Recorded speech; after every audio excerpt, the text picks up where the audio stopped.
Deep within the primeval Ravenmaw forest, a forbidden region unmarked on any map, there exists a legend about a vanished tribe that took an ancient secret to their graves. According to the tales, before they went extinct, they carved a treasure map onto the bones of sacred beasts and scattered them throughout the forest as part of a sealing ritual. No one knows exactly where the boundaries of Ravenmaw begin or end. On satellite maps, it appears as a dense, dark green mass stretching across 3 provinces, spanning nameless valleys and vanishing beneath the perpetual mist covering the peaks of the Silver Spine Mountains. People say that deep within the forest lies something older than the mountains themselves, a curse sealed within the bones of beasts, buried beneath roots and stone. But such tales were nothing more than folklore told by the indigenous villagers, whispered beside smoky hearths and over the pungent sting of burnt rice wine, until Dr. Ng's archaeological team uncovered the first bone.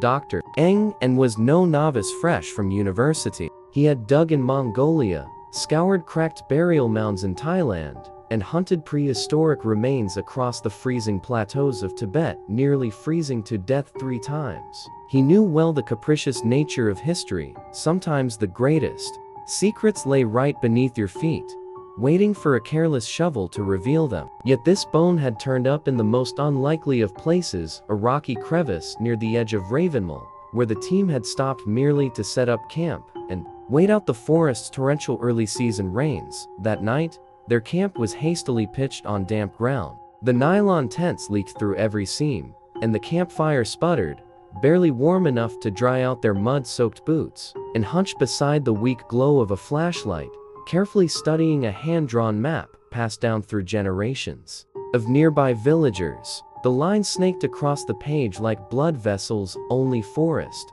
streams, ravines, and countless symbols shaped like jungle leaves. He took a drag from his cigarette, eyes dry and aching, but still bright with anticipation, that familiar thrill of chasing after a lead, a mystery just out of reach. Outside the tent, 2 young assistants, Min and Chen, were hammering stakes near a large boulder to rig a drying rack for their equipment. Their shovel hit something hard, not stone, not wood, but something that gave a hollow, brittle knock. Could just be rotten wood, Min muttered, though he knelt down to dig. Further, a faint white patch emerged under the flashlight's beam. Both froze. Chen scraped at the surrounding dirt with trembling fingers. It was about 2 handspans long, curved like an animal's spine, porous but remarkably well preserved. Along its ridge, shallow and uneven carvings twisted like an incantation fossilized into marrow. Professor, Chen's voice caught in her throat, just loud enough for him to rush out, slipping on the mud. He stopped short at the ghostly gleam in the earth. For the first time in years of digging, a chill crept down his spine. His heart raced like it had years ago, hearing soil collapse in a collapsed chamber deep beneath a Tibetan ruin.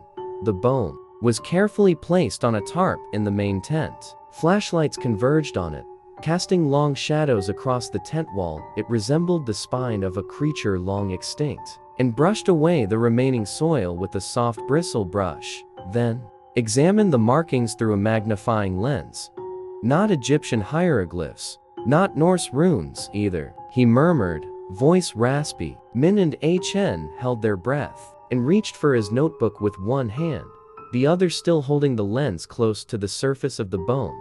Suddenly, Chen shivered as a gust of wind whistled through the tent seams. It sounded eerily like someone whispering just behind her. She spun around, but saw only dense darkness, the flicker of camp lights, and ancient trees standing still like sentinels over a grave. Min placed a hand on her shoulder, forcing a smile.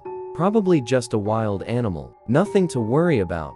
But Min had heard it too. A phrase, broken and halting, mimicking the breath of the 3 people huddled around the bone. The forest rain had long stopped, yet inside the tent, their silence was heavy, as though they had just stepped through an invisible threshold into a place where maps no longer mattered. That entire night, the archaeological camp hardly slept. Chen brewed bitter coffee, her hands smudged with mud, because no matter how many times she washed them, she had to grab her notebook again to scribble down clues as dictated. Min flipped through the forest maps, each one damp and wrinkled, like the skin of an old man. N leaned against a wooden crate filled with geological equipment, the flickering oil lamp casting half of his lined face in shifting shadow. The bone lay right before him, wrapped in a damp cloth to keep it moist and prevent decay from exposure to the air. From time to time, he ran his fingers lightly along the carved markings, as if hoping they would whisper their secrets to him. Min, take a look at this. Here, like these lines. I swear, they look more like a map than any script. See? The cross lines, these spirals, like river veins in the forest. And these dots, I think they mark locations. Min leaned closer, his eyes bloodshot from exhaustion. He swallowed hard. Indeed, the markings aligned in an uncanny order, like the very lifeblood of Ravenmaw carved onto the bone of some sacred beast. But why? Who would carve a map onto an animal's bone? And where did it lead? And didn't say it aloud, but in the depth of his eyes, that old hunger burned fiercely. The hunger he'd carried through decades with pen, trowel, and brush. The hunger for knowledge so precious it could immortalize his name, or at least solve the outlandish legends villagers whispered. The treasure of the leaf-eyed tribe. Around 3 in the morning, the campfire had burned down to smoldering embers. HN collapsed atop a pile of tarps, notes scattered around her. Only Anne and Min remained awake, tracing each marking as if each line led them deeper into the suffocating darkness of the forest beyond. Tomorrow. No, this morning. We're coming back here. We need more bones. A single fragment means nothing. I need the entire map. And said, his eyes unblinking. Min's throat was parched from the cold, damp air rising from the earth. For a fleeting moment, he imagined Ravenmaw itself stirring beneath millennia-old roots. But Professor, if it's real, if the stories about the treasure are true, are you sure we'll be safe? Min whispered, not really wanting an answer. N looked up at his young assistant, eyes bloodshot but blazing with something far stronger than fear, an insatiable thirst. Min, safety is a luxury for those who fear the truth. Only a fool turns away when history reaches out its hand. If you're afraid, you can walk away tonight. Min said nothing. Outside, the forest wind howled like distant wailing. For a heartbeat, he thought the ancient trees were shivering, and at the forest's edge, something glimmered. Animal eyes, or the torchlight of someone else watching? Dawn. The night rain had washed away all footprints around camp. Only tire tracks, crooked tent poles, and muddy trails led deeper into the forest's edge. And pulled on his windbreaker, tucked an old dagger into his belt, and carried the bone wrapped in cloth. HN, bleary-eyed and hollow-cheeked, tied her hair back and quietly shouldered her backpack of excavation tools. Min checked the batteries in his headlamp and counted their water rations. His eyes kept darting toward the thicket where he'd glimpsed a shadow the night before. A wolf? Or a man? The three exchanged no unnecessary words. They all understood. One more step, and they would cross the fragile boundary between an ordinary dig and a journey with no return. A flock of black crows swooped down, perching thickly on ancient branches. The rustle of wings clattered like funeral drums. HN shivered and whispered a prayer, and suppressed a smile. He knew he had willingly stepped into Ravenmaw's jaws, and whatever waited for him in the forest's heart would not merely be bones or gold. It would become a part of him. All morning, they pushed deeper along the barely remembered paths marked by local villagers. Jungle mud clung to their pant legs, leeches writhed on their ankles. The sun had yet to pierce the canopy, so mist coiled thick as smoke around mossy rocks and ancient roots that twined like dragon scales. Here, HN gasped as a patch of earth sank under her foot, revealing the tip of another bone. She knelt down, carefully prying away the soil with a small knife. Min rushed to help. This bone was shorter, but markings still ran its length this time. Alongside lines and spirals were shapes like leaves or scales. When laid beside last night's fragment, the carvings aligned perfectly like pieces of a torn map scattered through the forest. Someone definitely carved this, then hid it. But why bury it deep in the forest? And why carve it on bone instead of stone or wood? Min panted. N gently traced a finger over the markings, his voice trembling with excitement. to seal it, or to protect it, or to keep outsiders from ever piecing it together easily. But who were the outsiders? Even the three of them wondered, were they the intruders, or had they willingly stepped into an ancient ritual buried and guarded?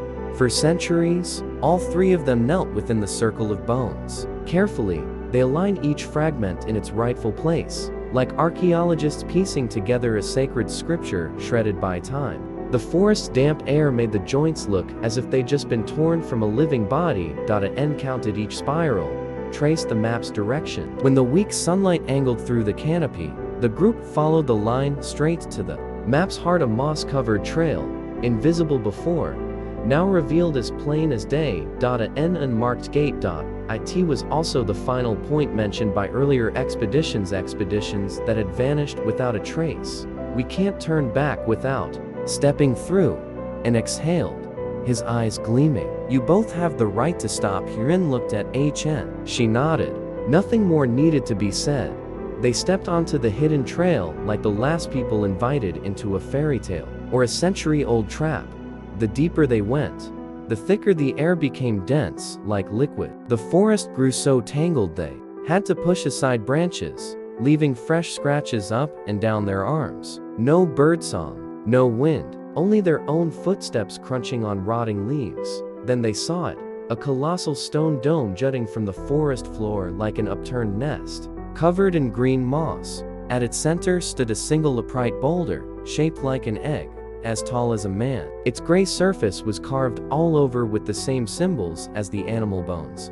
Chen's voice shook. This place, it's like an altar, and silently nodded. But it wasn't built for any god. It was a vault for memories. Min shone his flashlight around. On the back of the boulder, a carving appeared, a figure kneeling before a creature with 3 eyes. Beneath it, an ancient inscription. The keeper need not be seen. He hears every footstep, and only the worthy may touch the forest's memory. They stood silent. A chill rose from the ground, and they understood. This was no mere treasure trove of knowledge, but a burial ground for the memories of a lost civilization that had chosen to vanish. And then, the whispers came again. Not one voice, but countless. All tones, all ages, men, women, children, the old and frail, speaking at once in languages none could recognize. The sound did not enter through their ears. It flooded backwards, as if the voices had always lived in their blood and bones, waiting to be awakened. Chen clutched her head, collapsing. It's telling stories, but through memories. Min dropped to his knees, blood dripping from his nose. N stood frozen, mumbling, I understand now. This is the treasure. Not gold, not relics, but living fragments of memory, carved into bone, from those who chose to disappear. Then he looked up. Faces began to surface on the dome's walls, hazy shapes like mist drifting through stone. Featureless, yet turning to face the 3 intruders. They were neither angry nor welcoming. They were judging. A final test, Professor Ann. Min whispered, blood still trickling from his nose. I think we're being chosen, or erased, and didn't look back. He stepped closer. Once, the ground quaked. The egg-shaped stone began to crack open. A golden light pulsed from within, as if a beating heart lay hidden inside. Then, boom, a silent explosion. All 3 were flung backwards. Min came to first. Chen lay unconscious against a tree trunk. Anne was nowhere to be seen. Min screamed his name, then, trembling, turned back to where the stone had stood. It was gone. In its place gaped a deep pit, littered with the dry, splintered bones of both animals and humans. At the pit center lay a thick, brownish scrap of paper, soaked in old blood, not fresh. Min crawled over and picked it up. One line was written there: do not chase memories, for where too many memories dwell, there is no room for the living. On the back of the paper was Anne's face, sketched in blood and charcoal, smiling faintly, his eyes hollow and empty. Min couldn't remember how he'd crawled out of Ravenmaw. In his mind, the wind still howled through the forest, but his ears no longer heard it. Instead, he was haunted by hundreds, thousands of broken voices, like fragments of old film on loop. Chen was unconscious, only opening her eyes now and then to mutter in a strange language identical to the whispers they'd first heard. By the beast's bone fragment, they were found 4 days later, near the forest's edge. Skin and bones, scraped limbs, eyes wide and lifeless. The villagers called it luck, but Min knew. Luck had abandoned them the moment they stepped through that circle of animal bones. In his jacket pocket, Min still carried the bloodstain. Scrap of paper. The words, "Do not chase memory," were smudged, but the blood-drawn face of Dr. N remained clear. Each night, Min saw that face smiling, then crying, then whispering, "Remember for me. See in my place." Chen awoke during a thunderstorm. She screamed like a trapped animal. Nurses at the district hospital had to restrain her and inject a heavy sedative. Min stood outside the observation window, fists clenched, eyes bloodshot. He heard her scream, "Nonsense. Spiral. Open. Don't. It's watching me," she thrashed, her hands clawing through the bedsheets. Min knew exactly what it was. No one believed him. No doctor understood, but he did. Ravenmaw didn't just store the memories of the Leaf Eye tribe's ancestors, it consumed the memories of those who strayed too deep. A treasure not of gold, but of crushed lives, shredded into fragments of memory. News of Dr. Ng's disappearance spread quickly. Headlines popped up. Renowned archaeologist vanishes deep in ancient forest. Mysterious bone relic discovered near Ravenmaw's edge. But soon, the news faded. People turned to floods, to pandemics. Only Min and Chen, the two survivors, could not forget. Chen was sent back to her parents' house near the forest's edge. Every night, she heard clawing on the wooden walls. At first, she thought it was stray cats, but when she shined her flashlight, she saw claw marks embedded deep into the wood, each one long as a bear's, arranged in spirals, exactly like the carvings on the beast bones. Min rushed over. The two sat face to face under the dim yellow light, rain drumming heavily outside. "Do you hear anything?" Chen asked, her voice hoarse. "Yes, I hear them saying, 'Open it, open it. Remember for me.'" They stared at each other. No more words were needed. They both knew. The gate had cracked open, and the thing guarding memory had latched onto them. It would not let go. That night, Min dreamed. He stood again in the dome of carved stone, the place where it had vanished. The ground cracked beneath him, revealing swarms of crawling figures with animal skulls for heads and bodies like breathing mummies. They whispered, "New bearer, new memory, replace the old, fill the void." Min tried to run, but a skeletal hand grabbed his heel. He fell headlong into the chasm of memory. A flood surged up, laughter, crying, the murmurs of thousands of shattered stories. He woke drenched in sweat. Outside the window, something was gripping the bars. Pale yellow, eyes, not a street lamp. Min screamed. The shadow vanished. Chen and Min couldn't run. They retraced old maps, pieced together what N had left in his journal. The single bone they'd smuggled from Ravenmaw had been seized. The archaeology department sealed it, declaring it wild animal remains. But they knew, unless they returned, the nightmare wouldn't end. The Leaf Eye tribe had left behind a map of memory, a seal, and all it took was one crack for outsiders to be pulled in. Only those who understood the law of life, death, rebirth could lock it again.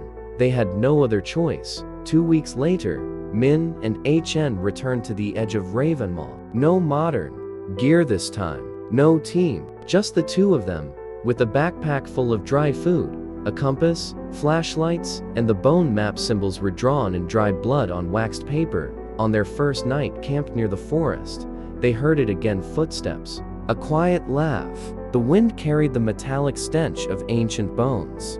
Chen trembled. Min squeezed her hand. "We have to finish it, or we'll never escape." Chen nodded, hollow-eyed, but no longer afraid. In the foggy woods, the two of them looked at each other, bearers of memories that were not their own. Ahead, Ravenmaw yawned open like an ancient beast. A whisper of a curse echoed, "Step inside, or become me."